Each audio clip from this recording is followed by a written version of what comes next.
சிம்ம ராசி. சிம்ம ராசிக்கு குரு லாபஸ்தானத்துக்கு வர்றாரு. நல்ல விஷயம்.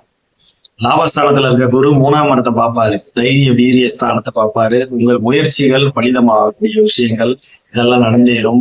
5ஆம் இடத்தை பார்ப்பாரு. குழந்தை இல்லாதவங்களுக்கு குழந்தை பேர் உண்டாவது, பூர்வ புண்ணியத்தால் சொத்துக்கள் ஏதாவது வராம இருந்துச்சுன்னா அந்த சொத்துக்கள் முடிவாகி உங்களுக்கு கையில வர்றது, இந்த மாதிரி விஷயங்கள் நல்லதா எதிர்பார்க்கலாம். 7ஆம் இடத்தை பார்த்து திருமண வாய்ப்புகள் கைகூடும்.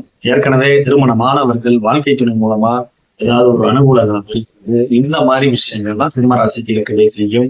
இருந்தாலும் உங்களுக்கு பாத்தீங்கன்னா ராசி மேல கேது வர்றாரு, ஒரு நெகட்டிவ். ஆயினும் இந்த 11ஆம் இடத்துல இருக்க குரு உங்களுடைய 7ஆம் இடத்துல இருக்க ராகுவை பார்வை செய்வார் அப்படிங்கும் போது அது ஒரு நல்ல அமைப்பு தான் அப்படின்னு எடுத்துக்கிட்டாலும் கூட ராசி மேல வர்ற கேது கொஞ்சம் நெகட்டிவ் விஷயங்கள் வாய்ப்புகள் உண்டு. காதல் விவகாரங்கள்ல சிக்கக்கூடிய விஷயங்கள் உண்டு. அக்கம் பக்கத்தினர் சுற்று வட்டாரத்திற்கு மூலமா கொஞ்சம் எதுவும் வாக்குவாதத்தில் ஈடுபடாம அமைதியா போக வேண்டிய காலகட்டம் இது. சரிங்களா?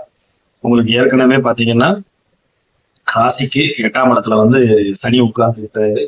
ஸோ அது ஒரு மாதிரி பாதகமான ஒரு விஷயம். ஸோ அதனால எல்லாத்துலயுமே கொஞ்சம் கேர்ஃபுல்லா இருக்கணும் சிம்ம ராசிக்காரங்க. லாபஸ்தானத்துல குரு வர்றது நல்ல அமைப்பு. குரு பயிற்சி உங்களுக்கு நல்ல சாதகமான ஒரு பயிற்சியாவே இருக்கும். சரிங்களா?